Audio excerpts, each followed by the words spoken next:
that story. And then what do people try to do with those stories in general? Nowadays, especially over the last, I don't know, whatever it's been, 50 or 100 years, what do people tend to do with those stories? Disprove them, or they try to what? Even more importantly, they try to what? Revise, disprove, and in my opinion, they try to prove them through science.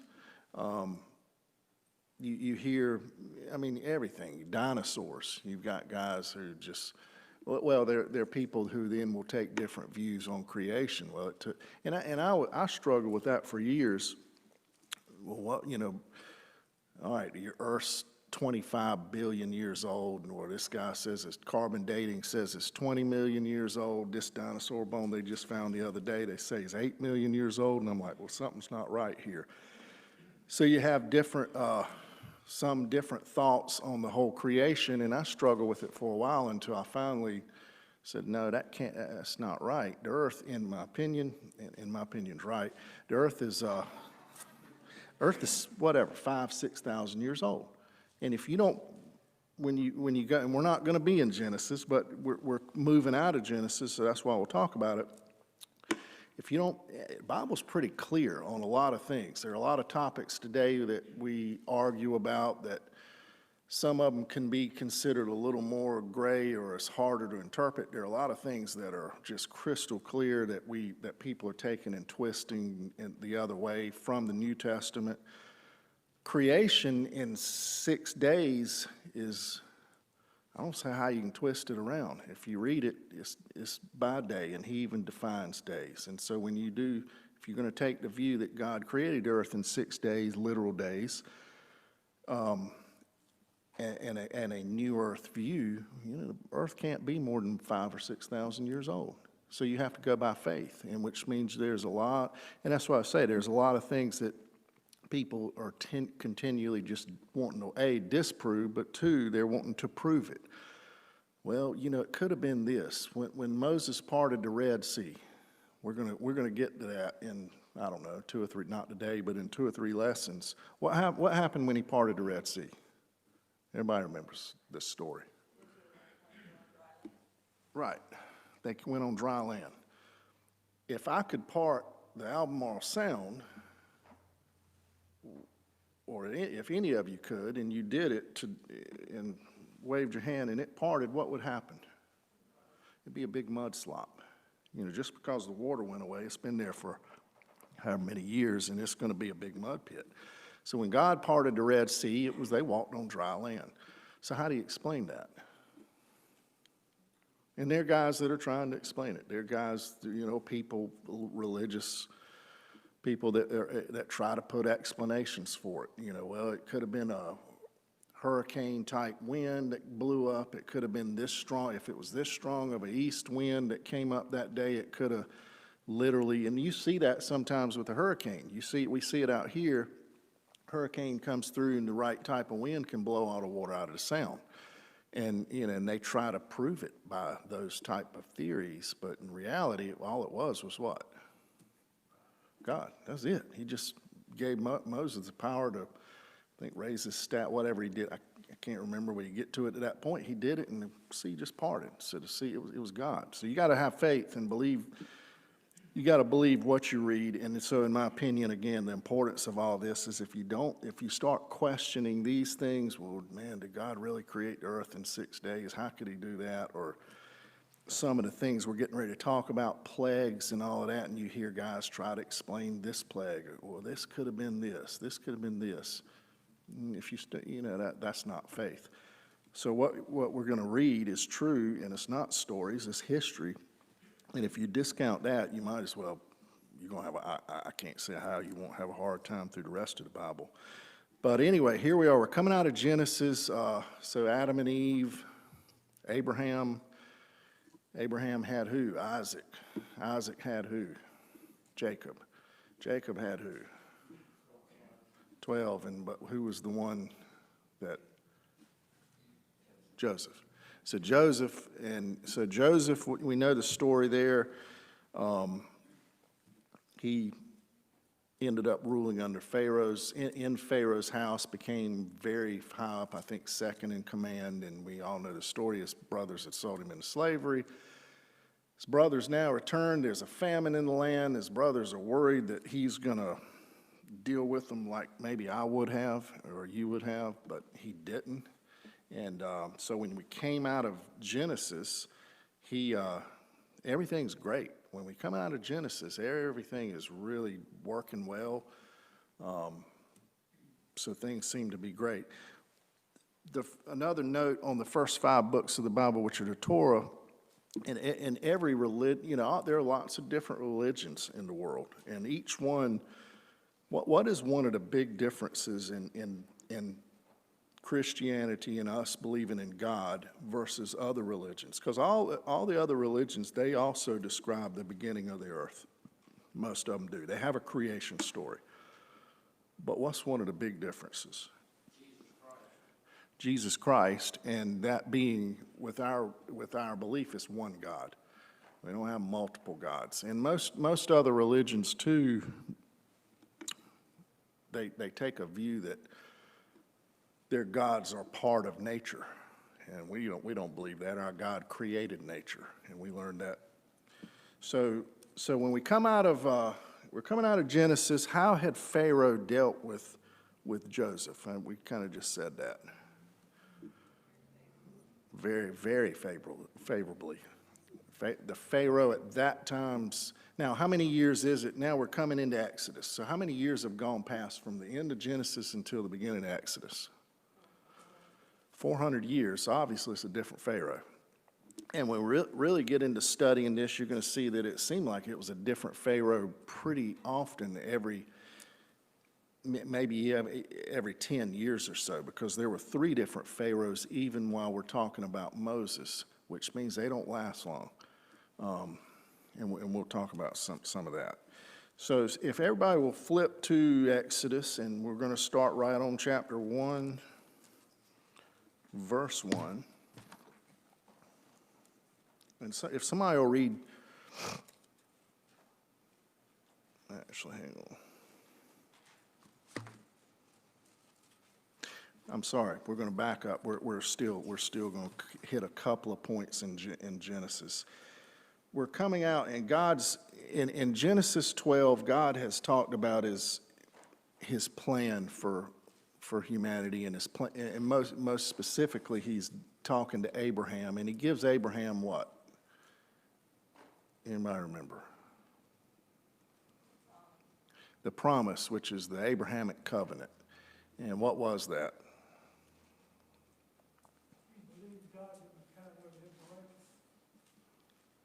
Yes, sir. He that's correct. And he specifically told Abraham, you're great nations. And out of that, a great nation is going to come with blessings to all the nations of the earth.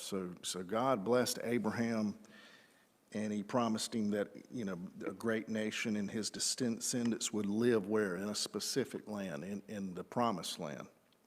Now that a great nation would come, Genesis 12 through 50 pretty much just records the history and the descendants of Abraham, and we all know the stories with Isaac, and then it goes down to Jacob, and Jacob means what?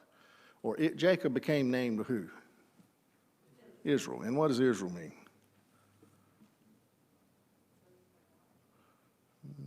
Close. Israel. My chauffeur? Yes, I think it's struggling with God, wrestling with God. And you remember the story. Jacob did, and so his name actually means struggling with God. When we go into Genesis 49, 8 through 12, we're at a point there where Jacob is now dying. He's very old, so he's given blessings to each of his sons. If somebody will flip to Genesis 49, and just read verses 8 through 12 for me.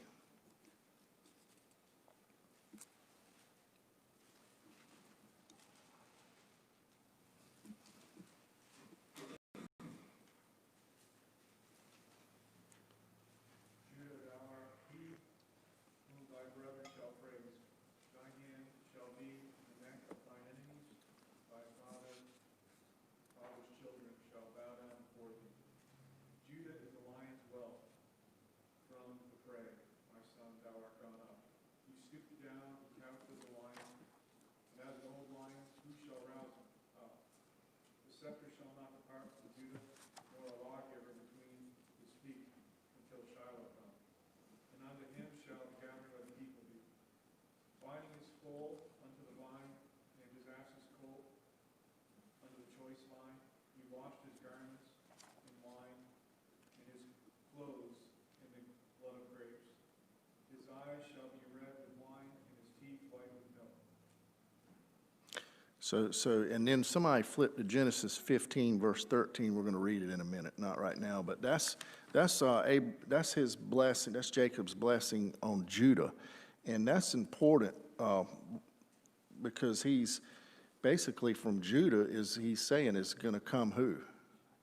Shiloh, which is who? Jesus, and the millennial reign, and so he's blessed Judah, and of course we know David and Solomon, and it continues on through Judah. Somebody go Genesis 15, 13. We're at a point, too. Before that happens, though, we're now getting to the spot where we're getting ready to talk about Moses. Moses was born in 1525, and so when we'll go into all of his ages and stuff, but when Joseph came in, or Jacob moved to Egypt, how many people were with him? Not many, about 70 people. So that's it. Now, by the time Exodus opens up, how many people are we talking about now?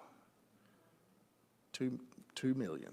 2 million people. Israel has grown from 70 to 2 million, so they've been fruitful and multiplied.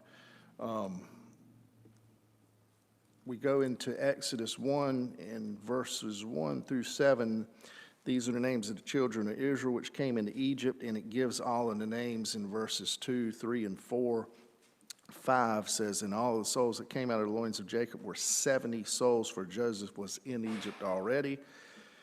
And Joseph died, and all his brethren, and all that generation. And the children of Israel were fruitful and increased abundantly, and multiplied and waxed exceeding mighty, and the land was filled with them. In verse 8, now there arose up a new king over Egypt, which what? Knew not Joseph. So who, and what does the word arose back then mean? Yeah, and well, specifically, they said it doesn't mean necessarily his daddy died, which it means they took over. And I think it was the Hiscops ended up taking over during that period. So it was not an internal, okay, I'm getting ready to pass, you come up junior. It was a takeover. And so that happened back then. And so there arose up a new Pharaoh, and at this time, this Pharaoh, of course, 400 years later, he didn't know Joseph, or probably never heard of Joseph.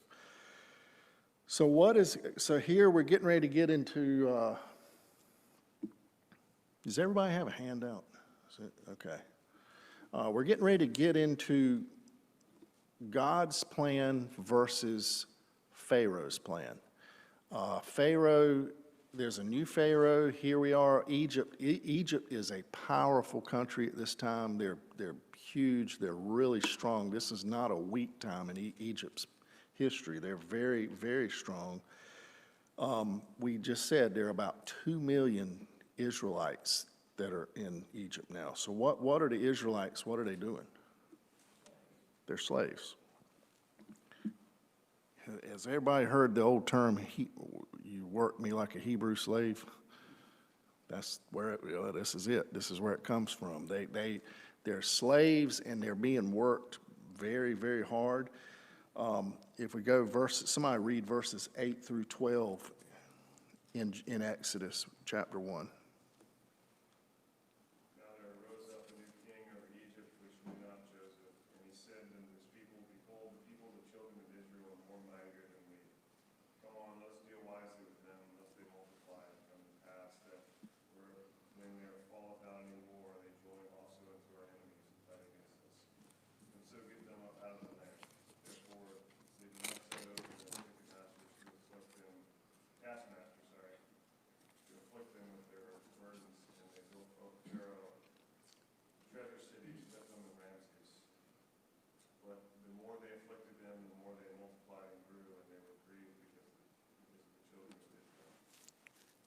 So what is Pharaoh afraid of at this point?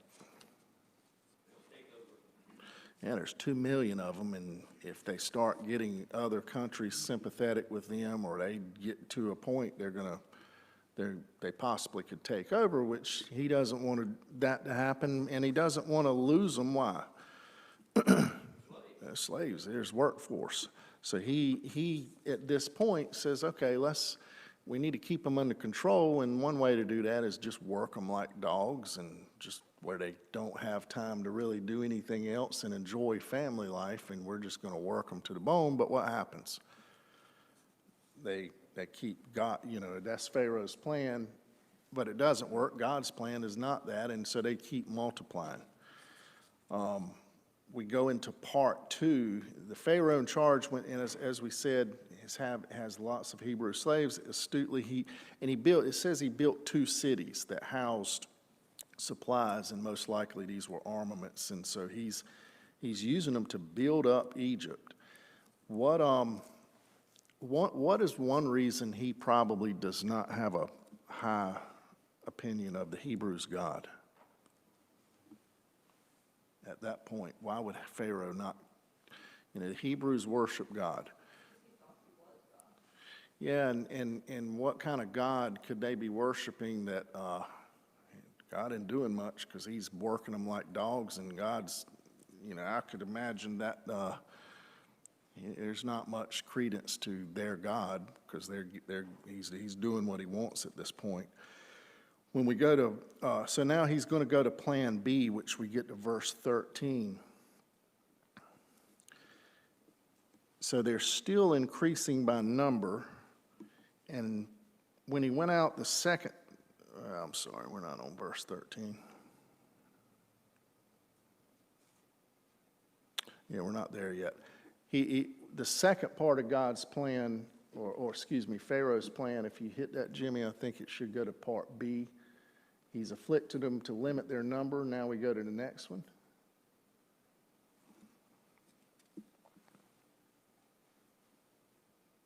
Is there a next one? Okay, verses 13 and 14. We are there. And he went out the second day. Behold, 2 of the men and the Hebrews strove together. And he said to them that did the wrong, wherefore smitest thou fellow? And he said, who made thee a prince and judge over us? Intendest thou to kill me as thou killed the Egyptian? And Moses feared and said, surely this thing is known. And I skipped a couple of verses, because before that, what's happened is Moses now, who at this point, Moses is actually 40 years old, and Moses has gone out and seen one of the Hebrews being beaten by an Egyptian taskmaster, so he kills that Egyptian. So at this point, Moses is getting ready to go into exile. Leading up to that, though, before that, when Moses is born, everybody remembers the story. What happened at that point? They're killing all the males. Actually, Pharaoh, at this point, he's tried to limit the spreading of the Egyptians by working them. 2, he goes into what they call rigor, which is just mistreatment of the Israelites, and they're just beating them, and they're really, times are hard. So next, what is the third thing? Before he actually kills the males, what does he do?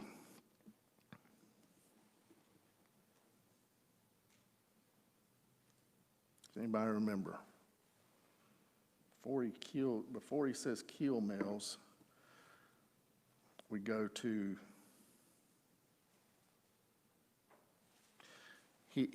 we're not talking living males, we're talking the as they're born. He's charged specifically midwives. Yeah, boy, it was not, I couldn't get that out of my tongue. Midwives.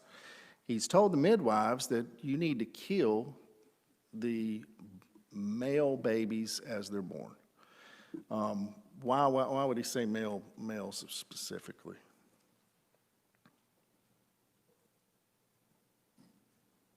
Daughters would eventually become Egyptian. Right, and they're also, I guess, eventually going to become fighting age males, and that's one thing I guess he was trying to limit at that point.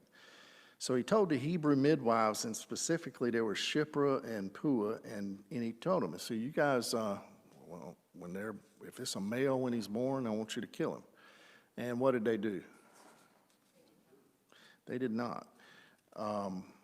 Verse 16, he said, when you do the office of a midwife to the Hebrew women and see them upon the stools, if it be a son, then you shall kill him, but if it be a daughter, then she shall live. Why did the midwives not do that?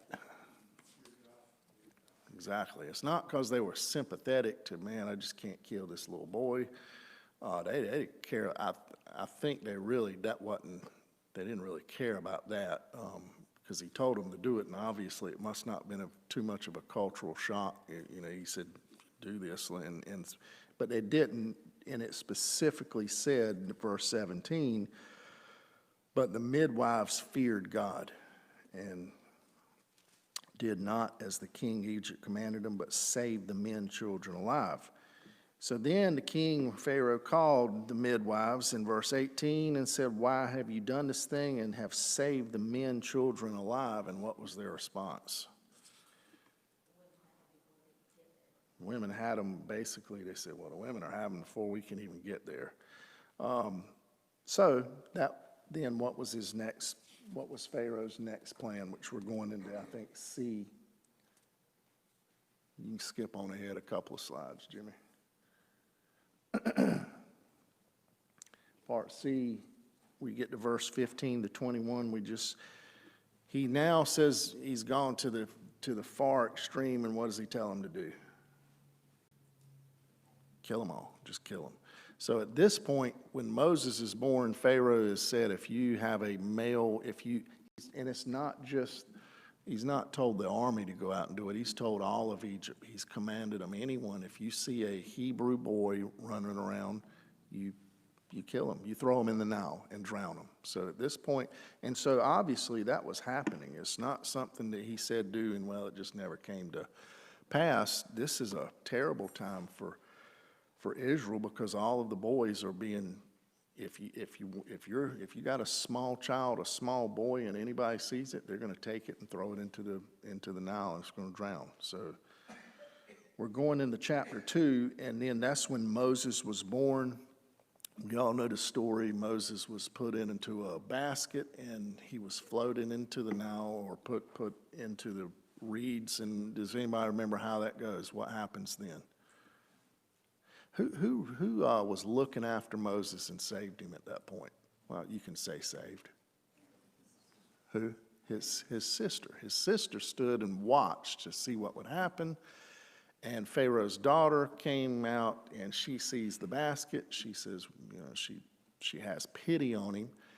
And so then the sister pops up, and, you know, not by chance, but the sister had been sitting there watching. So the sister says, well, do you want me to go find someone to nurse the baby? And she said, yes. So obviously she goes back to her own mother, which is Moses' mother. So then Moses, for the next, how long is he then, typically in that time period, how long would he be there with his own mom? Yeah, actually, they say about 3 years. So typically, it was normal in that time period for him to stay about 3 years. So Moses was lucky, and he got to spend the next 3 years with his mom, not killed, and she raised him to an extent. But after that, what happens? He goes to Pharaoh's house, and he's raised by Pharaoh's daughter. And that is considered Moses' mother. Who named Moses? Pharaoh's daughter. That's something, you know, I saw that, and it's in a verse here. I don't have it marked in this Bible, but Moses was not. You always think Moses, okay, he was named by his mom when he was born, like all little kids are. That actually is not true. His name came from Pharaoh's daughter. And it's actually in verse 10, and the child grew, and she brought him unto Pharaoh's daughter, and he became her son, and she called his name Moses, and Moses means because I drew him out of the water. So Pharaoh's daughter has found him at this point. She saved him. So for the next 40 years, Moses is raised under Pharaoh's control, under Pharaoh's palace. But does he know that he is a Hebrew? Yes. And obviously with the things that are getting ready to happen, we just read when we skipped ahead in verse 13, when he kills the Egyptian taskmaster, he knows he's actually Hebrew, and he also knows his own brother. Who's Moses' brother? His older brother at this point, who was born before, was Aaron.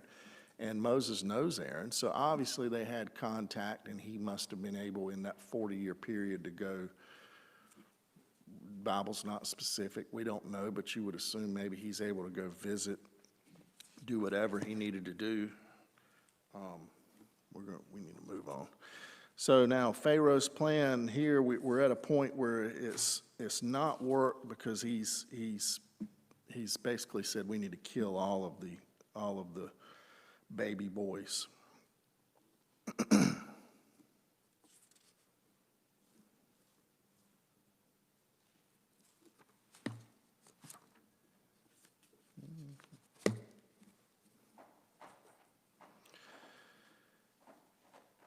Chapter 2, verse 5 through 9, we just went through. So what is Moses going to do after he kills the Egyptian taskmaster, and what does he do after that? He flees. He flees and goes to, I think it's Midian. But he flees, and he's there for 40 years. And what does he become? A shepherd. He becomes a shepherd, and one of the first things he does when he flees and he gets to Midian is he gets to a well, and he already has another confrontation, and he ends up giving water to some daughters that were there that were getting ready to get run away. They go home, they tell their dad about it, and their dad says, well, bring him here, and I guess in that custom, he brought him here and he gave him a wife, gave him one of the daughters. So then that was Moses' wife. And so he stayed there for the next, it was Zipporah. He stayed there for the next 40 years. And it came to pass in verse 23, and it came to pass in the process of time that the king of Egypt died, and the children of Israel sighed by reason of bondage that they were under, and they cried, and their cry came up unto God.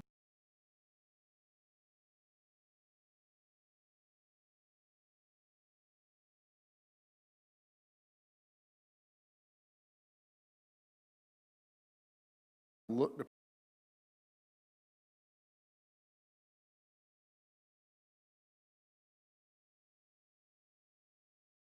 upon the children of Israel, and God had respect unto them. And that's the end of chapter 2. So Moses, this whole time, is going to be trained in Pharaoh's house. How would that prepare him for what's coming next, which we know when God, and we're not going into that in this lesson, but the next lessons when it really actually gets interesting, and God appears to Moses in the burning bush. And when God asks Moses tells him what he wants him to do, what's Moses' reply? No. And what was his reason? Speech. Yeah, I'm not a good speaker. I'm not a good public speaker. And, and really, when you're looking at this, Moses was raised under Pharaoh's house, and it actually says he was trained very well, and he was not a great speaker, but he knew the law, and he could say the right thing. So Moses was not dumb by any means. But and so what... Why do you think God chose Moses of all people? Well, he knew what Moses would do in response to God's request and followed his request. Right. He knew Moses' heart.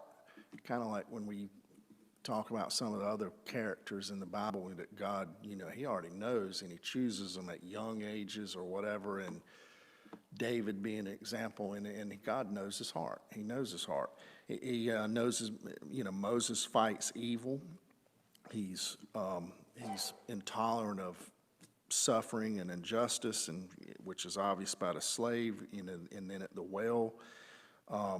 Another reason that God's prepared him this way is because he's not going to, what's the difference in Moses versus all the other millions and millions of Jews? He's not a slave. Moses is being raised up not under bondage, and he's going to be able to command the respect of the Israelites because he's not one of them. And we're going to see in later chapters as they're fleeing during the Exodus, and God's continually taking control of things and parting the Red Sea and doing everything he does. What is the common theme during that whole time, though, with the Israelites? What do?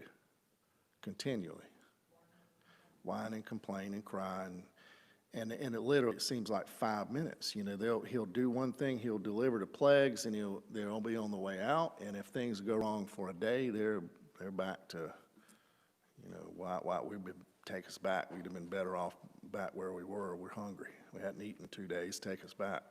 So you'll see that thing throughout. But Moses is not going to have a slave mentality. So all right, we're under God's providential hand. Moses training in his parents' house, then Moses trained in Pharaoh's house. When Moses was 40, we just said he went to the wilderness, and he was trained there. And he was what? What was he in the wilderness? He was a shepherd. If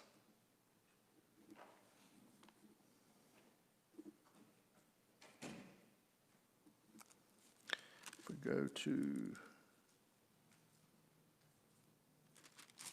We're actually getting towards the end of this lesson.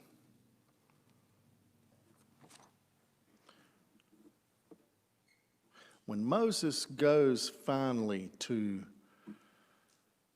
start delivering the Israelites, how old is he? Yes, he's 80 years old. So he's going to spend 40 years in the wilderness as a shepherd. And then we're getting ready to see in the next lesson where he's going to be called back, and he's going to come back. And at that point, Moses is now 80 years old. Some interesting things in here too. When we talk about the midwives, what does the Bible specifically do with those two midwives? It actually gives their names, because they were obviously high character, moral women of God, and so God, and he chose to put their names here in the Bible. One interesting thing too, the pharaohs, never in this entire chapter do you see the name of Pharaoh. We actually know who the Pharaoh is going to be that Moses is getting ready to go start challenging, and it's I think I want to say Amenhotep or something was his name, but this is, again, is 5 or 6, 3 or 4 down the line from when it started, but the Bible doesn't mention that. That's pulled from other historical books and Jewish books that give all the history, and so you're able to kind of put together from things what the names of them were, but the Bible doesn't mention it. The Bible just calls him Pharaoh, and Pharaoh is nothing but a title, so it didn't. So that is it for this lesson. This has been kind of more of a history, I don't know, just a kind of leading into what's getting ready to happen, and everything from here forward is going to be a lot more interesting than what I just went over. It's really neat when God goes in and you see the plagues, and you see the meaning of the plagues and the significance of the things that he did and how he did it and how he uses Moses throughout. It's really a lot of fun to study. Does anybody have any questions? We're about 5 minutes early. Anything, any observations or anything before we close? Yes, sir. I don't even know if this is accurate or not, but in the movie Ten Commandments and Moses, it wasn't in the Bible, I was looking for it, but I don't think it's in here. There was a reference that Moses made, Moses' wife, that he made when he was a shepherd, but he was given from a well experience, whatever, by the guy you mentioned. I'm sorry, I can't remember the name of the Bible. But anyway, there was a reference of his father being Ishmael in the movie Ten Commandments. Like,